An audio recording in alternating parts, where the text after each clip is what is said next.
Said, welcome everybody. I think what we're going to do this time is, instead of just having me go through things and watch and everybody watch passively, we're all gonna work on this at the same time. We're trying a new interactive constructivist module, if you will, where we're all going to construct our own knowledge, and connectivist in the sense that we're all going to do it together. So let me start sharing my screen here.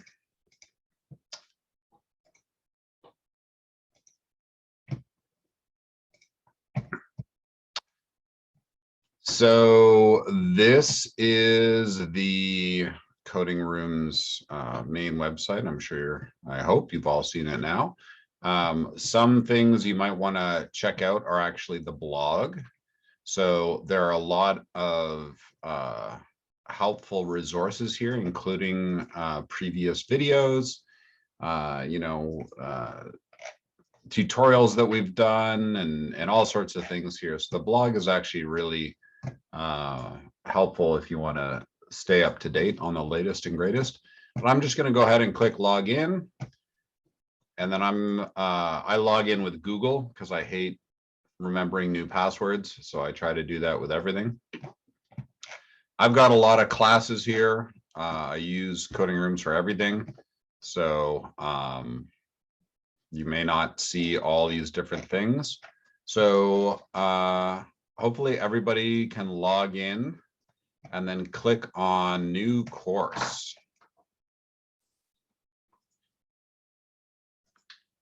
So I'm just gonna go through these. Occasionally I'm gonna stop, and if you guys could give me a little thumbs up when you're ready, or raise your hand, or just unmute is the easiest thing, because then I'll hear you if you are stuck, or if you are not seeing what is on the screen. Just shout out. There's no judgment here. It's just like in your classes. We're gonna have some participants that are way advanced and 10 steps ahead, and some participants where this is the first time using Coding Rooms, and that's excuse me, that's just great, because if you're not learning anything, then why are you here, right? If you know everything already, then I'm going to let you lead the course. So now I will say I'm in the new course, but okay. I don't have all these options for the templates. Interesting. Are you? Let me make sure I'm logged in.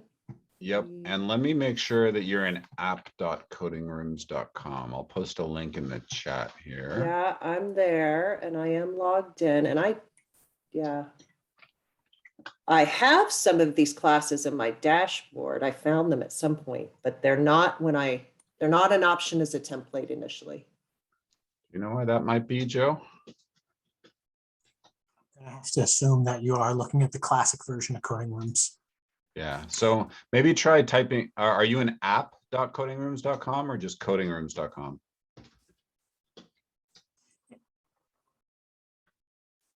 You're muted right now. My dashboard is in app.codingrooms.com, but let's see. And then does it say /? Look, it just like switched over. Huh, okay. Great. It's fixed. Great job, you guys. Great job fixing that. Yeah, no worries. That your computer got a little worried that Joe was going to have to teach it a lesson, so it straightened right up. All right, so as you can see, there's a lot of different options here. I'm a big fan of CS Awesome and how to think like a computer scientist, but we're just going to go with an empty template for now. So we're going to start from scratch. I'm going to call it CS 101. Why not? Because that's the suggested intro to computer science. I'm not going to make it public yet. You can if you want. If you're, designing a course where other people might want to use your material, you can always change this later if you'd like. So I'm not going to make it public for right now. I'm just going to create the course. And that's it. I successfully created my course. So thanks for coming to the webinar. I hope you enjoyed it, and we'll see you next week. I guess we're all done. Exactly. So give me a thumbs up if you're good so far. All right, awesome. So we're going to create course content, and you can see right away there's a whole bunch of, well, not a whole bunch, but 3 different kinds of things you can make right off the bat. The real power of coding rooms is that you don't have to make sort of a linear, do this first, do this next. We're not trying to replace the textbook with just another online textbook, right? We're trying to really make a new type of learning experience. So I'm going to go ahead and create a module, because that's, if you to use the textbook analogy, which I just said we're not going to do, a module is like a chapter, right? A module is a way of organizing content into units, essentially. So I'm just going to call mine Unit 1. Obviously, you can call yours whatever you'd like, but you'll see that it creates a Unit 1 here, and there's nothing inside it. It's just a blank unit right now. Within this unit, you'll see there's a little plus sign where you can add content, and it gives you the same menu. And the power of that is that you can add submodules to your modules. So if you have a Unit 1 with, in your, or Unit 2, and it's all about, I don't know, iteration, it's about loops. You might have a subunit on for loops, a subunit on while loops, a subunit on go-tos. Oh, no, don't do that. Don't do that. No go-tos. But so the module is literally just sort of a framework that you can put other modules in, or lessons and coding assignments. So let's go ahead and try and put an interactive lesson in. I'm going to call it lesson number 1. Lack of imagination, and a description, the print statement. I'm not going to make it graded or have submissions, because I'm just going to give them, some material here to learn, rather than, grade them on it. So it tells you right at the top, you can change the title, you can change the description, you can change the points. So it's really nice. You can see all of, the sort of meta information right at the top. If you want to John, add, can I ask a question? yeah, of course. When did you guys change this interface? Because I created my lessons not even 2 months ago, and it didn't look as nice. We're always updating it. We're always updating it. But thanks for noticing, because they've actually been working really hard on this version, and making it both user friendly, but also nice looking. Like you said, like it just looks nice. So you can change it. You can upload your own image. Here's my Dropbox here.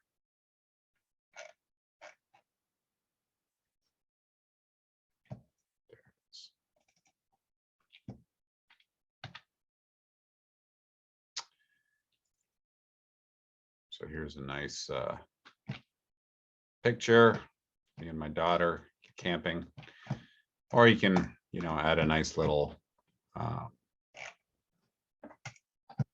color. Anyway, all right, so there's lots of different content types you can add. You can add an IDE right into a lesson if you want. Obviously, there's some sort of standard types of content you can add: multiple choice, multiple select. So I'm going to just start with a multiple choice. Which is the best programming language? And put put in a few different ones.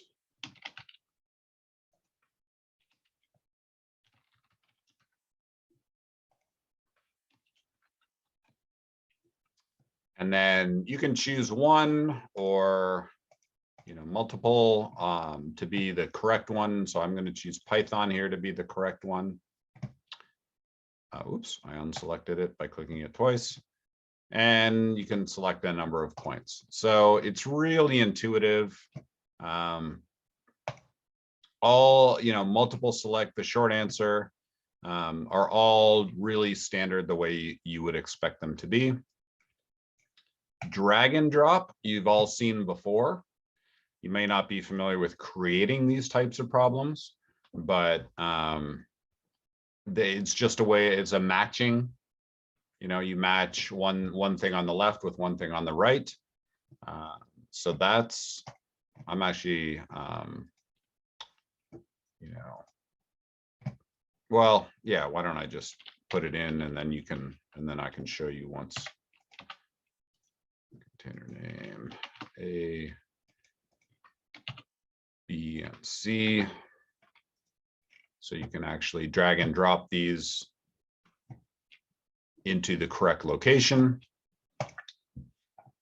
But one of the more interesting and powerful types of problems are Parsons problems. And so you can, if you've never done Parsons problems before, what they are is the code is there for students to select, and they have to put it in the right order. So it's a really nice scaffolding technique for things like learning how to do loops, learning how to do conditionals, where, you know, you want to take away the difficulty of syntax, but you still want to include the logic, right? So if they forget a semicolon or a squiggly brace, or in Python that they put the wrong number of spaces, if students are not quite at that point yet, where that's just, they already know how to do that, it's part of their vocabulary, then this is a really nice way to have them thinking about the logic and the code without having to worry about, you know, syntax and sort of esoterics of the language. All right. In addition, right, select the code here. So, you know, select the line of code that prints out hello world, right? So another type of, oops, promise I know what I'm doing. You know, a way for them to learn about the code without having to know as much about coding. So another really nice way for beginners to learn how to read through the code and look for specifics. I find these two types of problems, Parsons problems and select line of code, are actually really helpful in APCSA for students that don't have a lot of coding background, to help them get up to speed, to help them learn how Java works without having to start with really big. I mean, you still have to obviously learn the coding aspect, but this is a really powerful scaffolding way to get students up to speed. John, can I ask a question about the Parsons problems? Of course. Can you change the font at all with that? Like it doesn't look like code, you know, it's not monospaced. Right. So you can't change the font right now. So, you know. However, when you go into student view, it does look a little bit different. Yeah. And I'll show the live preview in a second. Okay. It looks better. It looks more like you would expect. But we do have in the works an update to this block eventually that will make editing it for you creating these a little bit easier, where you can just kind of type out all the code and figure out how to separate it. And visually, it makes some of those improvements, Teresa, I think you're thinking of, Okay. When it comes to the student end of scene. So I'm just adding in some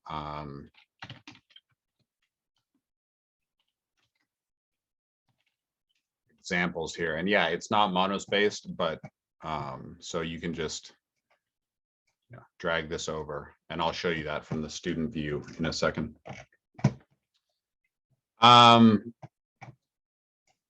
So there's other things, embed, you can have a tab layout. So even within a single page, you can have multiple tabs. And then finally, there's, the basic blocks of, just having some text, having a link to something else, a list, these are, I don't feel like I need to go through every single one of these because they're fairly straightforward. It's just, it's just adding text here. Whoops. Sorry, I actually had to get back there to delete that. Some more nice formatted aspects. You can have a little more complicated mathematical functions if you're using those. Here is a way you could include code in a nicely formatted environment that students can't change. So if you want to give an example of code.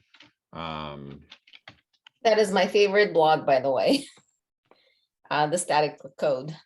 Yes. Right. So, and you can see it automatically chooses Python, but there's lots of different languages that you can learn.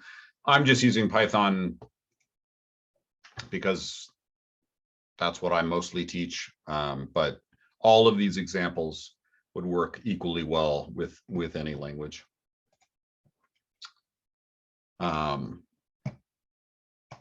You can add different, colors, different backgrounds, all these nice features that are just make it look a little more pleasant to the eye. So is there anything in here in this list? I'm hoping that, everyone is playing with these while I'm playing with these. I'm really not looking to sort of present this as everybody watching me. I want everybody to be playing with all of these on your own and kind of half watching me at the same time. So if you want me to explain something, if you've tried one of these and it's not making sense to you, or if you want me to go through any of these specific examples, just give me a shout out here. I'll give, I'll leave some blank time here if for you to try a little bit, and then just give me a shout out if you want me to show an example of any of these. So I'll give about 30 seconds here, maybe, just to give you a little bit of time to try something.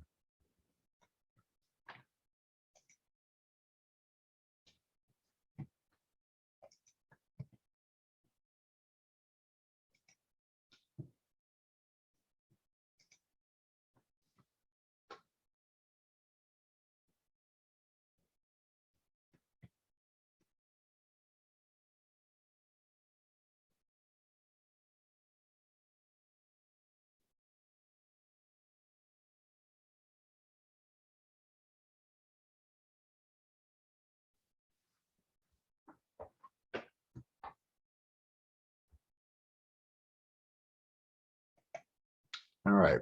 Are there any questions right off the bat, or any requests for a specific module type? Okay, so if you look in the top right of your screen, or in my screen, you'll see there's two little buttons there floating, a view preview and a publish. So before you go ahead and publish it to your class, you always want to click view preview. So what this does is it shows you exactly what it will look like for the students. So if I scroll to the top, you can see I can select which is the best programming language, and it doesn't immediately give me the right answer. It allows me to select one of these. This is the drag and drop. So A goes to A, B goes to B, C goes to C. I can click check answer. And it gives me a correct here because Python is the best language. Here's my Parsons problem, and you can see that it actually is monospaced here on the student view. So I might do this. All right, and now I have a print hello. Select the line of code that prints out hello world. That's that one. Again, check answer. And then here is my code block that I can't change, but I can copy it, and paste it into the IDE or something like that. So this is what it looks like for the student. If you're happy with that, you could go ahead and click publish. And you'll see it says successfully published. I do not have any people or groups assigned to this lesson or assignment. So what I'm going to do here actually is I'm going to click on the people. There's no sections, so I'm going to make a new section called, I don't know, 7th hour honors. I'm going to create a section. And you can see there's a few buttons that appear here. The join code, which you can join from when you log in, but you can also click plus, and if you already have members, you can add them. I don't have any members in here, but what I do is just click this link here, this little 3 dots with the lines, and it copies the link to my clipboard, which then I will paste into the chat.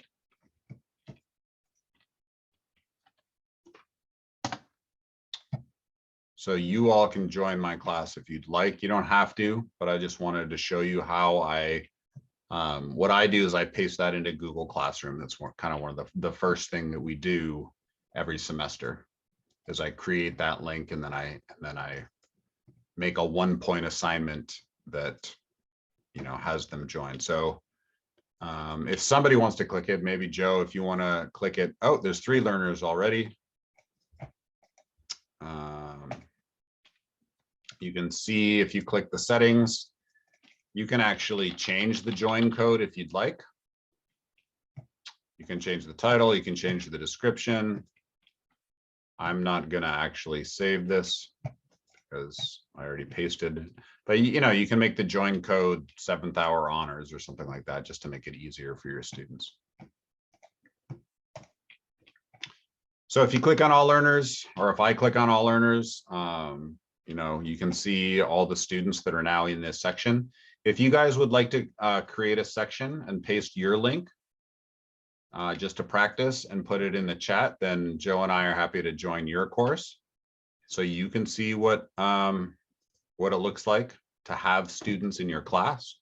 And when we create an assignment in a few minutes, Joe and I can do the assignment, and you can see what grading looks like. So let's go ahead and create a section. And if you want Joe and I to join, just go ahead and paste that section link right here, those 3 dots, into the chat, and we'll join.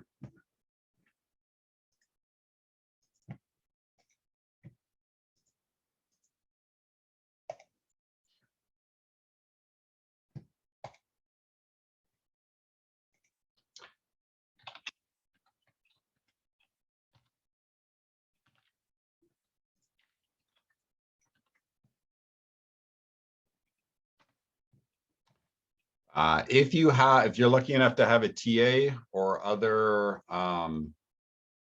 teachers that you're co-teaching with, you can add them here in the admin's TA. So I'm going to go ahead and add Joe here. And so he's been invited, and you can see it's pending now. And I can revoke that, or I can copy the link and send it to him in an email or text him, or just to remind him. So Michelle has put a link to her class in the chat. So if anybody would like to join that, I'm going to go ahead and Copy it, and I'm going to join her class.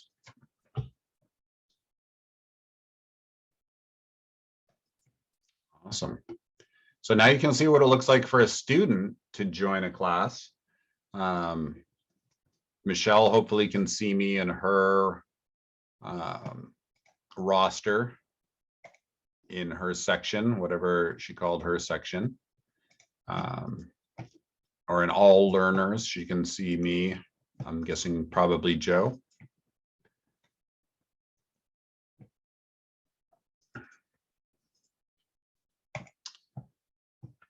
So that is just a really basic introduction to how to create some material for your students. If you're using Coding Rooms as a textbook, you can create as much material as you want. You can also, and this is really, you know, what I think most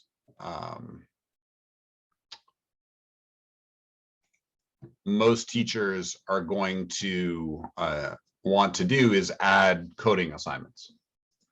So I'm going to go ahead and create another sub-module here in Unit 1. And I'm going to make it a coding assignment. So this is going to be first. Oops.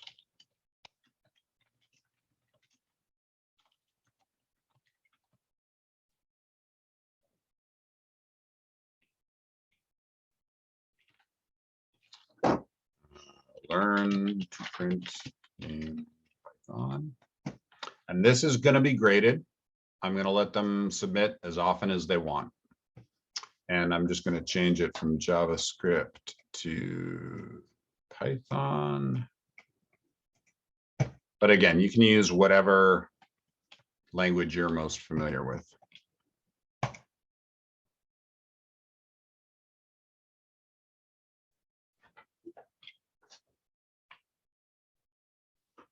So before I continue, does anybody have any questions about adding students, about sharing a link with your students, about seeing which students are in your class? No, we're good on that.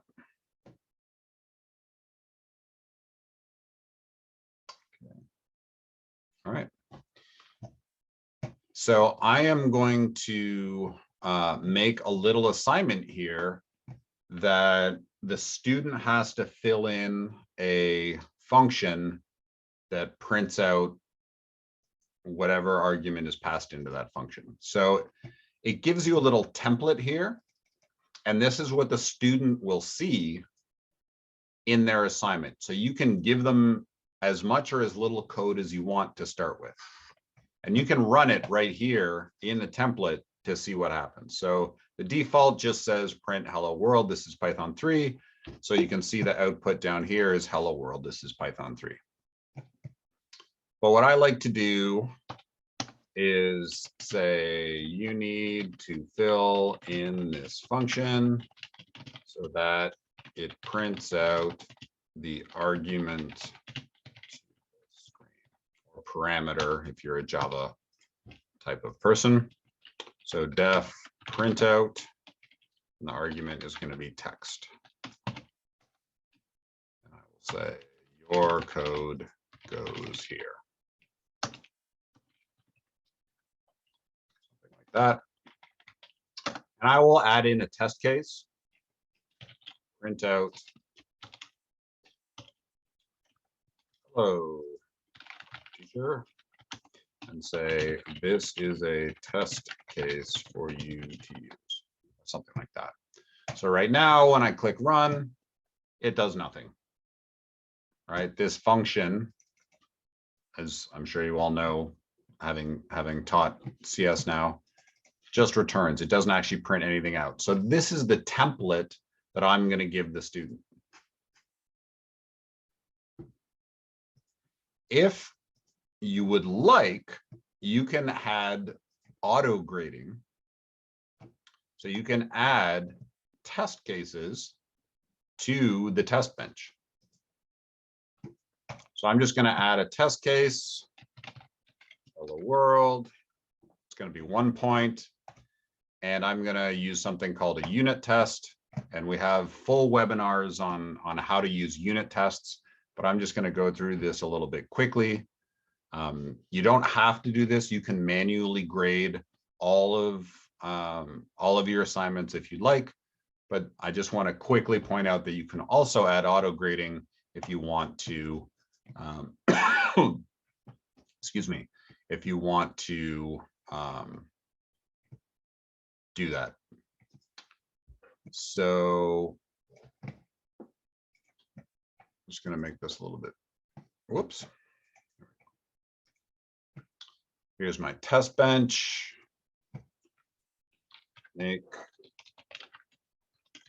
Oh, you know what? It's not going to work in this case because it doesn't return anything. Okay, so I'm actually going to change this. Sorry, I'm used to using functions that take an input and return something. But in this case, I'm actually going to add world. I'm going to use input output comparison because in this case, it just prints out to the screen hello world.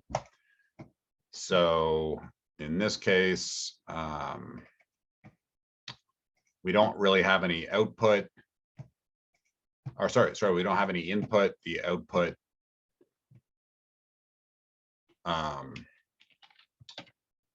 should just say hello world.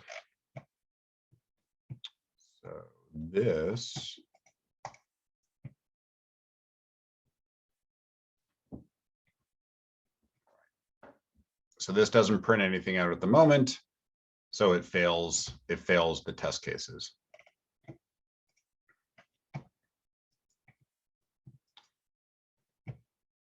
The hello world, the first case I made, it doesn't expect any output, so that's why it actually passed that one. So I'm going to go back to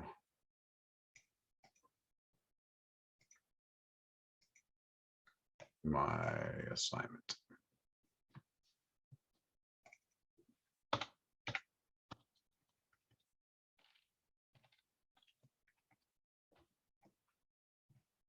And that way it will actually work. So again, I don't want to spend too much time on the test cases. I just want you to know that they're there. And if you're interested in learning more about how to do auto grading with randomized testings and all sorts of cool stuff, we have webinars on that, including making up APCSA exam questions or using previous year's exams and making sure that the student's code produces the correct output. So now, if I view the preview,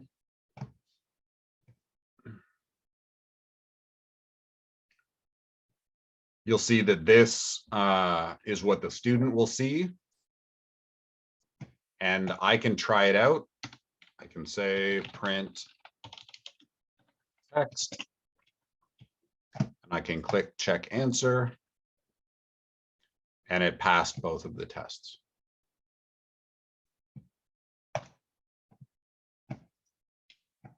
So that's what it looks like to a student. It works the way I expect it to.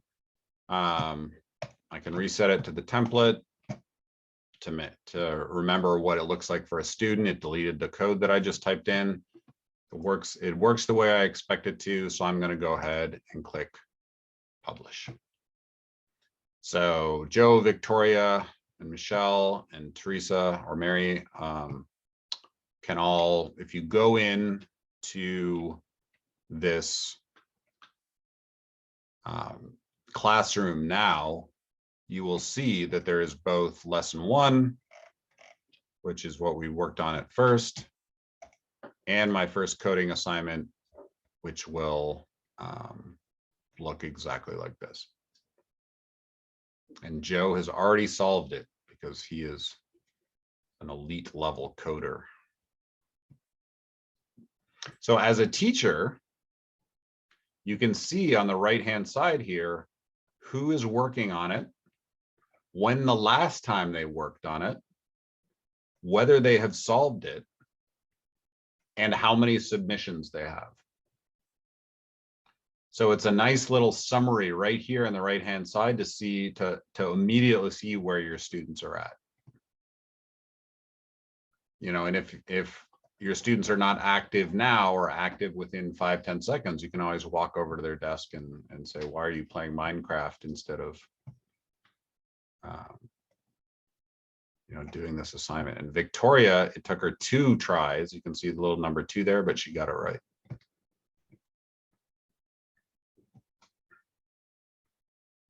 So again, I'm going to give you a couple minutes. I'd like you to try and, you know, create a coding assignment. If you'd like to try the auto grading, that's great. Again, we're not going to get super deep into that in today, but I want to give you a few minutes with us here to, you know, to help you out if you get stuck. If you want to try Java instead, if you're in APCSA, you know, you can definitely do that. Oh, right. And one thing that, you know, I forgot to mention, of course, I want to mention is you can create a model solution, right? Which students can't see until you let them, right? So if I create a model solution here, which, as you all know now, is just print text, right? I can run the tests to make sure it works. And that saves as a model solution, which I can let the students see when I want them to see it. You know, they don't get to see it before they've completed it. But so I'm going to give you, let's say, 5 minutes to go ahead and create an assignment, a coding assignment in your language of choice. It doesn't have to be Python. It can be Java, JavaScript. Joe actually knows every programming language. He's one of the few people on earth that knows literally every programming language in existence, even ones that are not yet invented. He knows them. So pick your favorite language and make an assignment, and I'll give you a sort of 5 minutes to get that going.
Right, so that was about 5 minutes, believe it or not. And Joe actually posted a link to the help center on auto grading. So if you'd like to, if you're more of a reader than a watcher, actually, Joe, could you post a link to our YouTube channel with all the webinars? That'd be super helpful as well. And if you're a watcher more than a reader, then you can follow along. Are there any questions right off the bat with regards to that? Creating a class, creating a lesson, creating a coding assignment?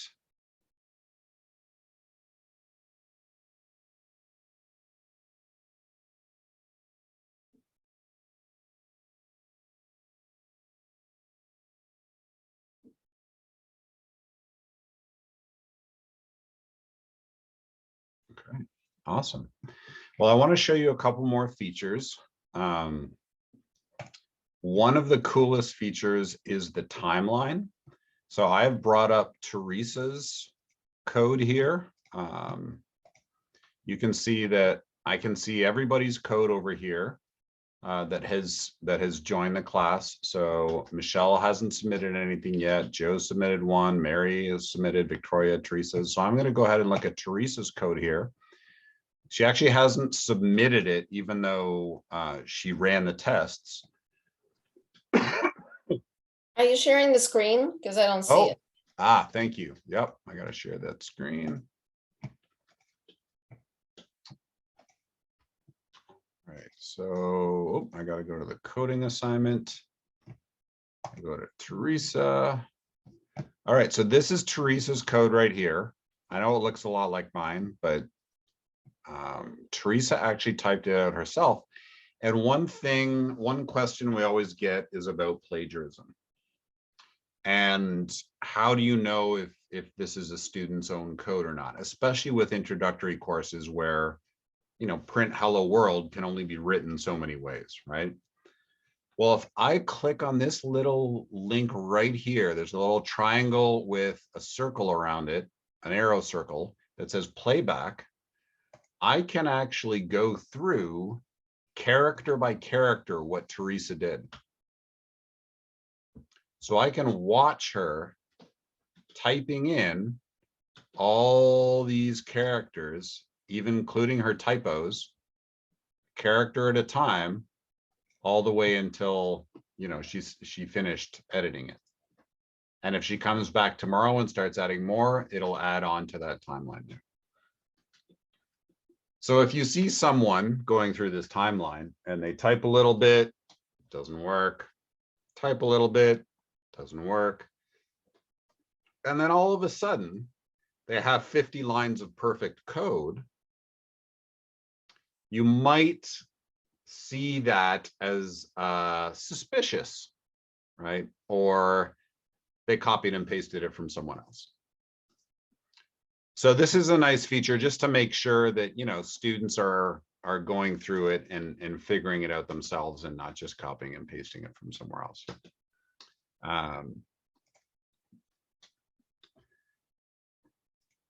Oops. So that allows you to see what they did. You can also run students' code individually. So hers works. I can go into Joe's and see what he's been doing. And I can edit what points people have gotten right in their code right in here. So Joe didn't do a good job here, but let's say Victoria here did a great job. Oh, she already has 2 points, but I don't like the fact that she didn't put spaces between the lines. So I'm only going to give her 1 out of 2 points. Not enough space. And I'm just going to hit save and next. And so I updated her grade right there. So even if you don't use the auto grading feature, you can go through everyone's code, literally one by one, add the grades in. It's super slick, super straightforward, super intuitive. You know, you can update people's code.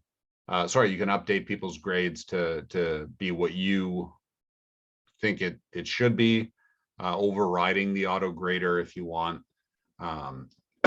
So this is the manual way to go through, you know, and Victoria, I think, would, if you go into your code now, you'll see there's this feedback as well that students can get.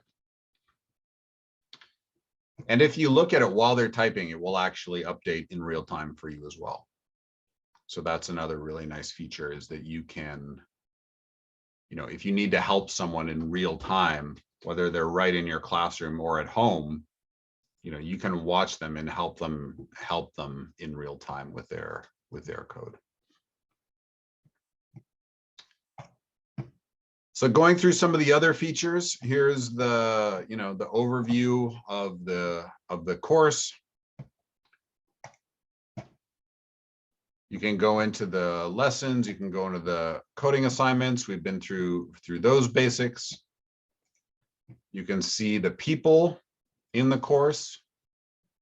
You can see the different sections. If I have 7th hour, 8th hour, 1st hour, you know, after school coding club, whatever it is. Group sets is another way to organize students, apart from sections and admins and TAs. We already chatted about that. There's only one coding assignment. So here, oh no, I can't do that because I can't show you student names. But in my other classes, you know, there would be 20 different assignments here, all with different grades. And you can edit the grade book right here in like a spreadsheet in the grades tab. So, you know, oh, Joe, I know his code worked properly. I can change it to 2 and I can add a comment here. Right on Joe's code. And I can see, again, right from the gradebook, I can go into his submission and add feedback or what have you.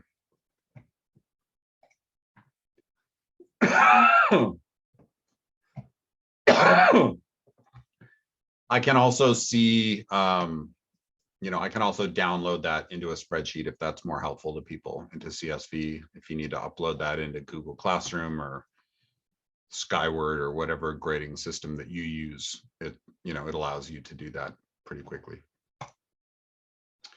Analytics coming soon. So we have some nice features coming that you will read about on the blog.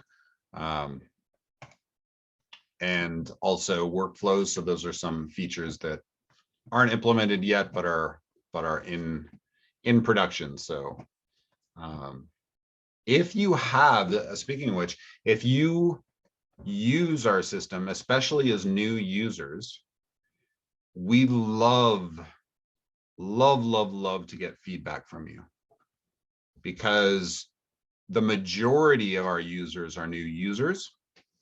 And because Joe and I have been looking at this for, you know, so long now, we don't have that, we don't have the beginner's mind. We don't have those fresh eyes of the first time you see it and the first time you use it. So if you are willing to give us feedback, we would love it. We would, you know, you can, if you go, where's the chat? Oh, there it is. You can email Joe at codingrooms.com. You can email me. You know, you can make comments on our videos. You can go to our page, homepage, and send a message. But we would love for you to, you know, tell us what you think so that we can improve it for other new users, because that's the majority of our fan base right now, or our teachers who are familiar with computer science, to varying degrees, but are brand new to coding rooms. So we're eager to hear from you.